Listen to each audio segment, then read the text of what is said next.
Hello, and welcome back to the fifth installment of Reconciling Zero as we go in search of Effective Zen.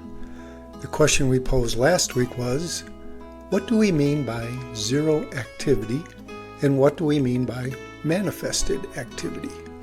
Recall that this is all part of a quest to answer the question, is this Zen Mountain? And in initially concluding that Zen is an activity, we are now investigating the true nature of activity itself.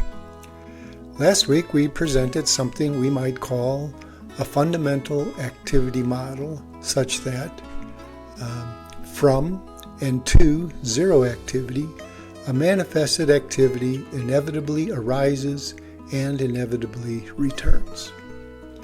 Like last week, it is still a mouthful, and for this discussion we will want to present an even more expanded version. From zero activity and in response to some catalyst, a manifested activity inevitably arises, comprised of two naturally opposing activities that we can call plus and minus, or expansion and contraction. This manifested activity inevitably ceases when those opposing activities cancel each other and disappear. The result is zero activity. A simple drawing might help. Two activities transitioning. So why all this? A little overkill, no? Well, perhaps now is the time for some needed justification. While we can experience the universe at any moment as a cosmic soup of activity, the fact is that individual activities constantly arise and cease. But how do they arise? What do they consist of? And how is it that they cease? These are important questions because if we know the answers, we can then anticipate when an activity will arise, how it will manifest, and how to make it last, or how to make it disappear. In a genuine sense, to say that Zen is an activity without fully considering activity's true nature is to say nothing. The word blather comes to mind.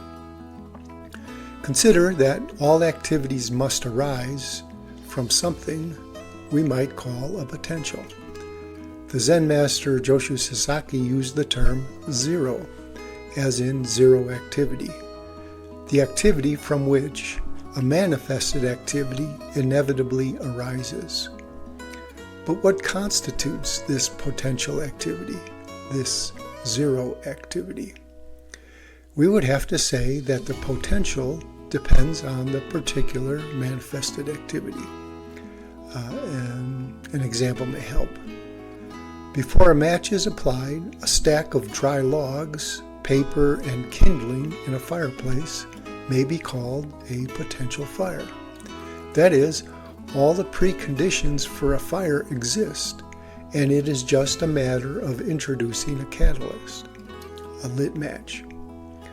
When all the requirements for a fire exist, we can say that we have a zero fire, and by introducing the match, our zero fire becomes a manifested fire. But also realize that an empty fireplace or a stack of wet logs is not a zero fire. No amount of catalyst will produce an actual fire.